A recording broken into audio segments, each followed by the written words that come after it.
I read a quote and let me just read it to you. It says, I have led a toothless life. I have never bitten into anything. I was waiting. I was reserving myself for later on. And I have just noticed that my teeth have gone. Let me take that again in case you didn't get it. I have led a toothless life. I have never bitten into anything. I was waiting. I was reserving myself for later on. And I have just noticed that my teeth have gone. Does this resonate with you?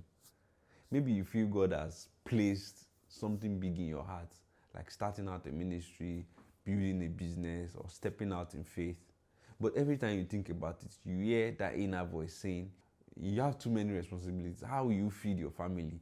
How will you, cope? Or it says something like, you are not disciplined enough to pull this off. Or something like, what if it doesn't work out and you look irresponsible?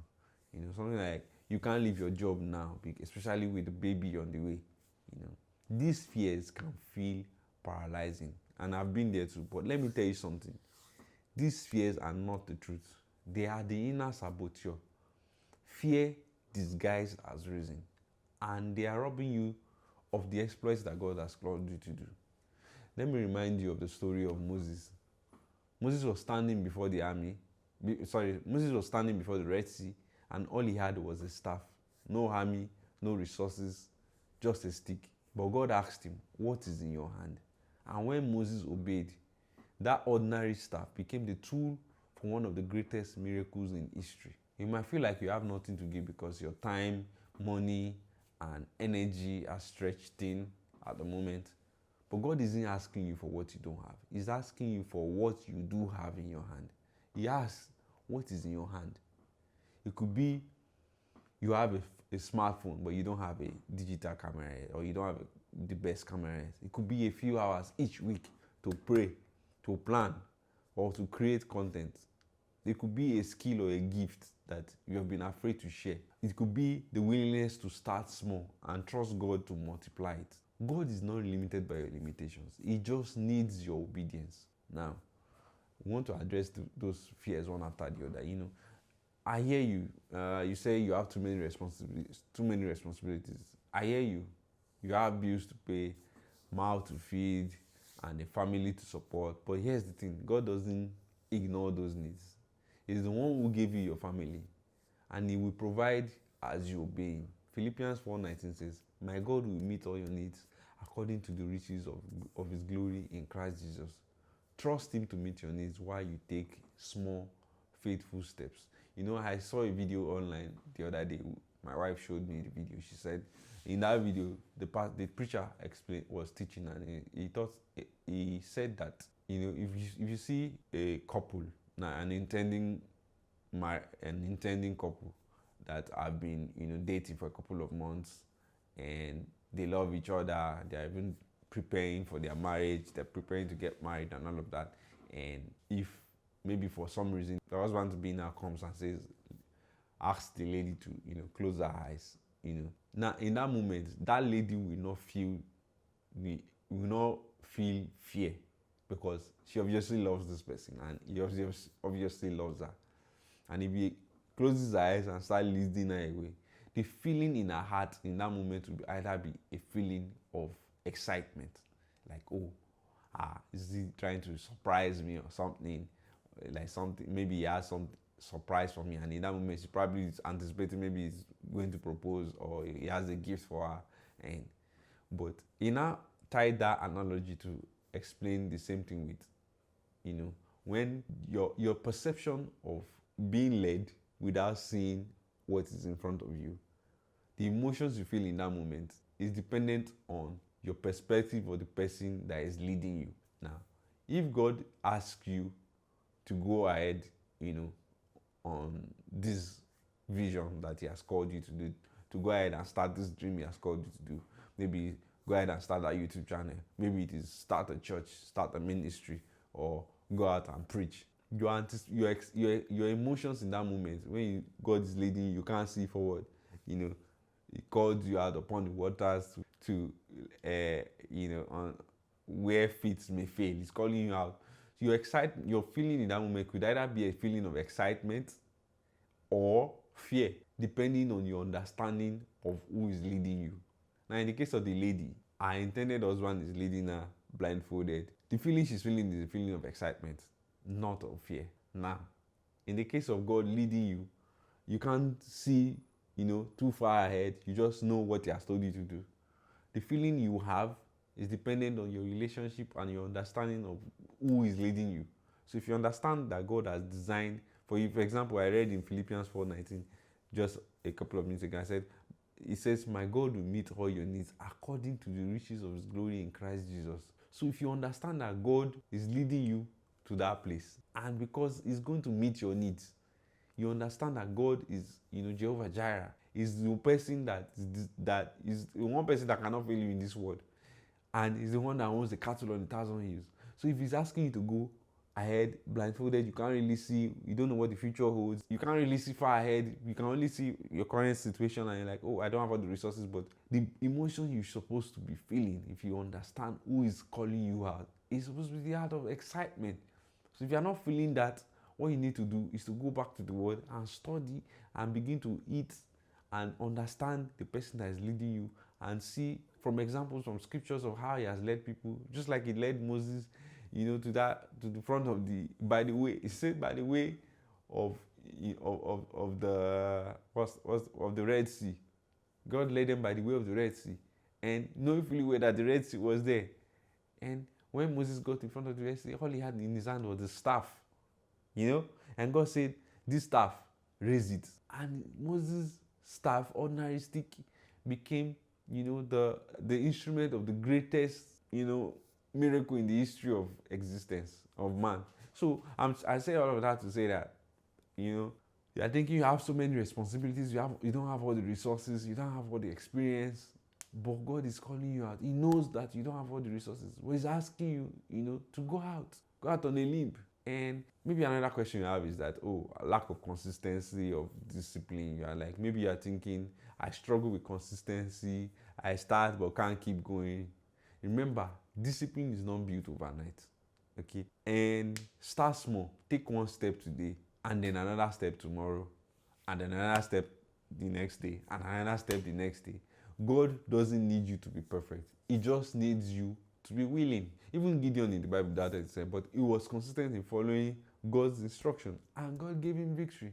So the same thing is going to happen to you. There are so many examples replete in scriptures of people just, going out on a limb. Same thing goes for the only man aside from Jesus recorded to walk on water.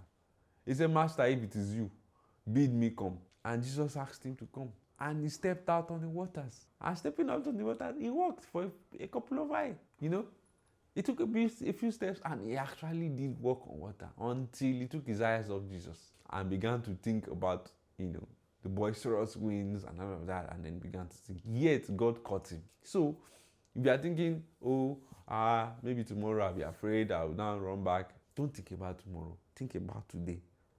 And think about, make a decision in your mind that today I'm going to follow the Lord.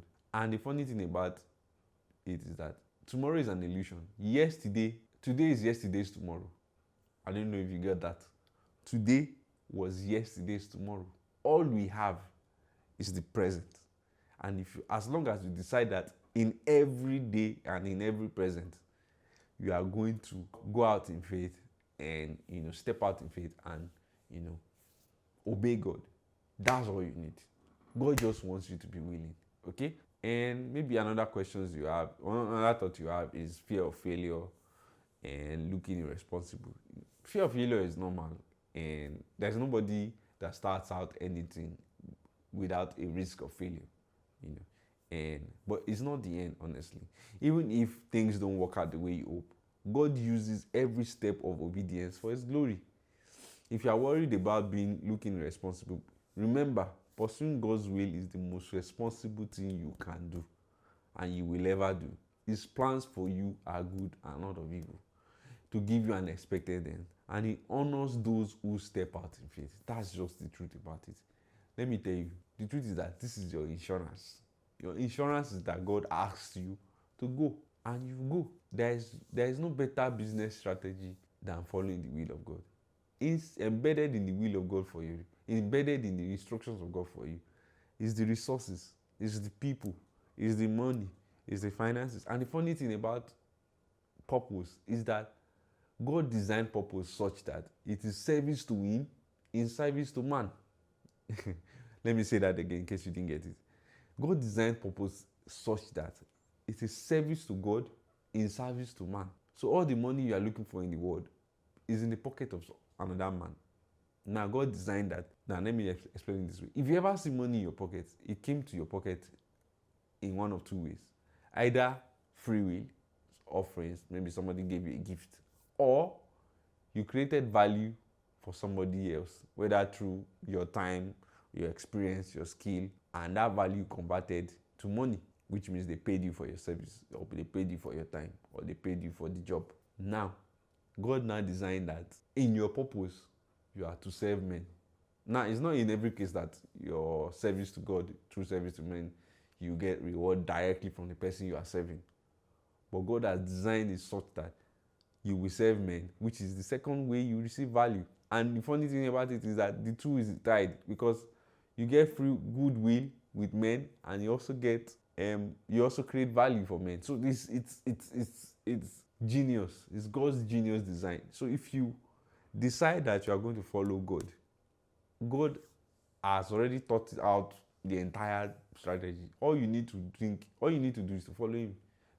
And the funny thing about it is that you might be over analyzing in your mind, oh, can I do this? Do I have all the resources? All God needs for you to do is what?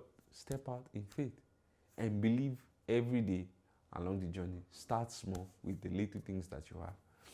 You know? Oh, somebody said, oh, I have a baby on the way. If you're about to welcome a baby, I get it. The timing feels impossible. But what if God has placed that desire in your heart for such a time as this? What if the provision for that baby is embedded in you, fulfilling and following God's will in that time? What if God has seen 20 years ahead and said, if my son will just listen to me now and do this thing I say he should do, he would have built enough momentum, now, so that by the time when baby comes and baby grows into this, baby will learn maybe whatever it is God is calling you to do. You'll be able to grow together with that child and maybe train them in the way of the Lord. And God works in mysterious ways. Let me tell you. So all you need is to, align. You may not be able to see far, but God is the Alpha and is the Omega. He sees the beginning and is the beginning Himself, and He is the end as well. So if God, that is the beginning and the end, tells you go far, the Alpha tells you to go far and you don't want to go far, bro, it's like you want to now rely on your own intelligence. Bro, your intelligence is limited because you can't see far. It reminds me of an analogy of that I heard, that says, maybe someone is driving in the dark now, and then he turns on his front headlamp, and then he starts getting angry because his headlamp cannot point directly. Say, for example, now he's going home and he wants the lights from his headlamp to shine from wherever he is to his house. Imagine that maybe he's at work and maybe his work is like 2 hours away from his house. So immediately drives out of the office. He wants to make sure that his headlamp is pointing to his house and he can see his house from a distance. That's not how it works. He has to trust that the headlamp can see as far as the headlamp can see. And as long as he continues driving and he continues moving, the headlamp will continue to light as far as he can see. So that's just the way life is. As long as you keep moving in the direction of your purpose, you would eventually get there. And the important thing is not just getting to that end purpose. It's the person you become in the process. It's the faith that you build in the process. It's the trust you build in God in the process. It's the person that you become, the lives that you impact along the line. The person that your children see you grow to become. Those templates will become etched in their minds forever. And this is the legacy that you will leave for them. They'll be like, oh, my father knew the Lord. My father loved the Lord. My father served the Lord. My father took bold steps of faith. and I saw it work for him. So therefore, in my own life, I'll take steps of faith and it will work for me. So those are the templates. So don't limit yourself and say, oh, baby's coming. Or for example, I can't, I can't step out right now. I can't, do anything. Bro, it could be that for such a time as this is why God has called you. Okay, let's go straight to the practical steps of, how you can begin to align and follow your purpose. So the first thing is identify what is in your hand. I'm just going to read from here. It says, look at the time, skills, and resources you have, not what you don't. For example, you might have to craft within your 24 hours. Maybe you work 8 hours at work. When you come back home, you may want to say, okay, before I sleep, I'll spend 1 hour, 2 hours on this thing. Or maybe it is you preparing to start ministry. All your time at work, you are basically breathing prayer. You are muttering under your tongues. You don't have to speak out loud, but under your tongues, under your breath, you are consistently in a lifestyle of prayer. You are consistently praying. And what that does is that it builds your spiritual tenacity, and it builds a lot. There's a lot packaged in you, praying. So what you can do is that identify what is in your hand. Whether you have a smartphone that has a decent enough camera, and God has asked you to start creating content. Start creating the content. Record. You are like, oh, I don't have a laptop to edit. Bro, there are so many softwares right now that you can use on your phone to edit. And they work perfectly fine. And the funny thing is that the more you do this, the more people get to know you. And maybe, for example, you are creating a YouTube channel. At first, the traction may not be there. The more you get better at it, the more you get better, and the more people get to know you.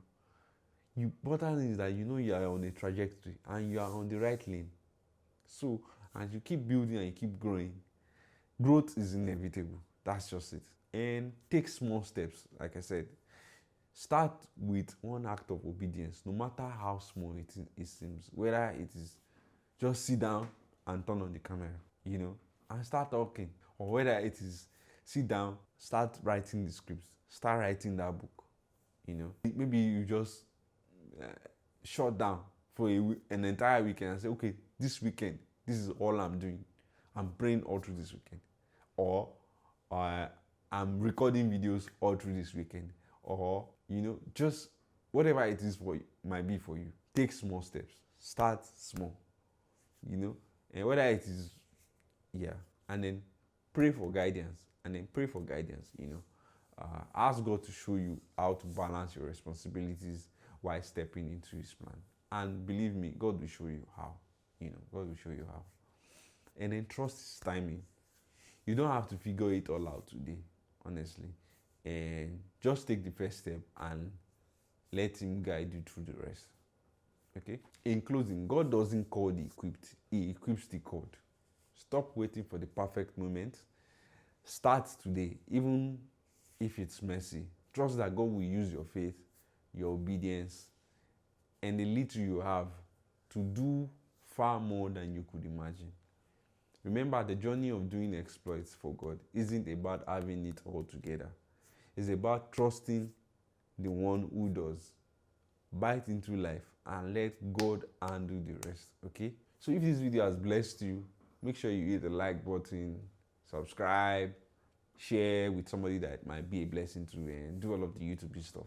And my name remains Olumide. My name is Olumide Adenike, and this channel is dedicated to creating content that help you, understand life, understand the principles of God in scriptures, and how you can align with your purpose and destiny. And this is basically what this channel is going to be about, okay? And maybe somewhere along the line, I'll be sharing my own stories and experiences from scriptures, and stories and anecdotes that I find, and quotes that I find from the scriptures that are relevant to the topic we'll be having conversations about. And I'll be answering a lot of questions about life, purpose, destiny, plans, your future plans, the purpose of God for your life, and all of that. It's going to be a full series, okay? And if you have any questions, please drop them in the comment section, and so I would be able to read those comments, so that way I'll be able to answer your questions on the next video. And yeah, so like I said, do all of the YouTube stuff, like, share, and make sure you be a blessing to somebody and share this to them. And subscribe, please. And it's the freest. It's free, and it's one of the things you can do to support this channel and to encourage me to keep making these videos. And yeah, so yeah, see you on the next one.